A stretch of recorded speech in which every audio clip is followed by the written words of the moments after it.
نظام نہیں ہے، یہاں صرف ویگو ڈالے ہیں۔ اس نظام میں عدالتوں کا نہیں مانا جا رہا ہے، ویگو ڈالوں کے ذریعے یہ چلا رہے ہیں نظام کو۔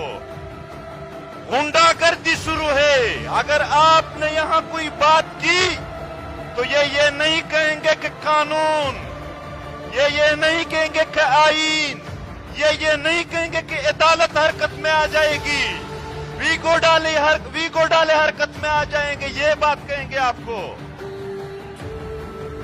یہ پاپا جونز اور آسٹریلیا کے جزیرے مفت میں نہیں آئے ہیں۔ ہمارا خون بہایا گیا ہے، ہمارے ماؤں کے اتنے آنسو بہائے گئے، پورا سیلاب بنتا ہے ان سے، ان کے لیے۔ ہم امیدیں رکھیں تو کس سے امیدیں رکھیں؟ پارلیمنٹ سے؟ پارلیمنٹ جرنیلوں کے اجازت کے بغیر ہمارے امن کے لیے ایک میٹنگ بھی نہیں کر سکتی ہے۔ عدلیہ سے ہم امیدیں رکھیں، 500 لاشیں نشتر اسپتال کے اوپر پڑے ہیں، اس پر سموٹو ایکشن نہیں لیا گیا۔ علی وزیر کو ضمانت دینے کے باوجود بھی اس کے عدالت کے فیصلوں کو کسی نے نہیں مانا۔ ہم کو بیرونی فنڈ کہنے والے لوگوں، ان کو ایک پیسے کا ثبوت نہیں ہے، جبکہ یہ خود 33 ارب ڈالر لے چکے ہیں، اربوں ڈالر لے گئے۔ اور اب ایک بار پھر پشتون بیلٹ میں مسلح تنظیموں کو لایا گیا ہے، مذاکرات کے نام پر دوبارہ ان کو وہاں فعال کر دیا گیا۔ 20 سال آپریشن ہوئے، 20 سال لوگوں کا خون بہایا گیا اس مقصد کے لیے۔ دیکھو 20 سال میں کیا کیا نہیں ہوئے۔ اے پی ایس کے بچوں کا خون بہایا گیا، کوئٹہ کے وکلاء کا خون بہایا گیا، اور اس وطن کے ہر گھر کا اور ہر طبقہ فکر کے لوگوں کا خون بہایا گیا۔ آخر میں کہا گیا کہ اب ہم دوبارہ لا رہے ہیں، تو پھر یہ 20 سال کا ڈرامہ کس لیے کیا؟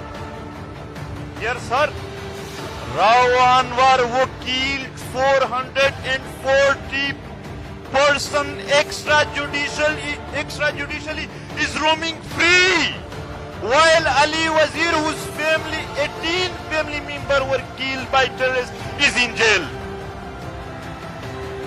This is justice in Pakistan. اس پوائنٹ کو نوٹ کرے۔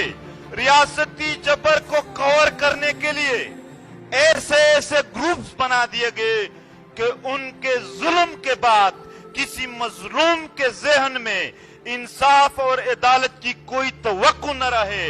یعنی طالبان، یعنی بلوچستان میں ڈیتھ سکواڈز، وہ ایسے طریقے بنا دیے گئے کہ عام عوام کے ذہن میں یہ کوئی آفت سمجھے اور وہ عدالت اور ان کی طرف کوئی رجوع بھی نہ کر سکے۔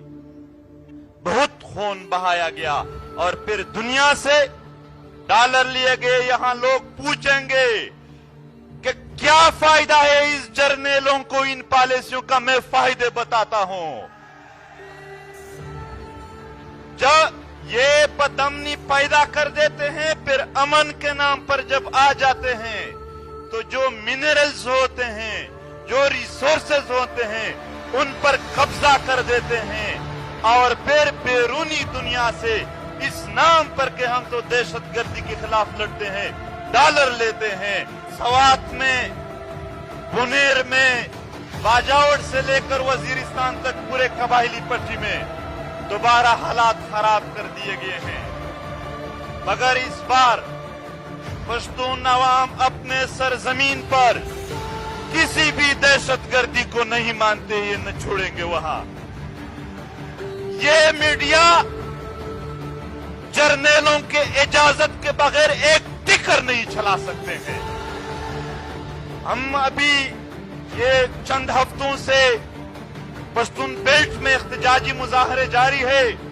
ایک عجیب سی بات بتاتا ہوں، یہ وہاں کے ایم پی ایز یا ایم این ایز کے دل شکنی کے لیے نہیں ہے کہ اس کے حوصلے ٹوٹ جائے اور نہ آئے، بلکہ ایک حقیقت کے طور پر میں پیش کرتا ہوں۔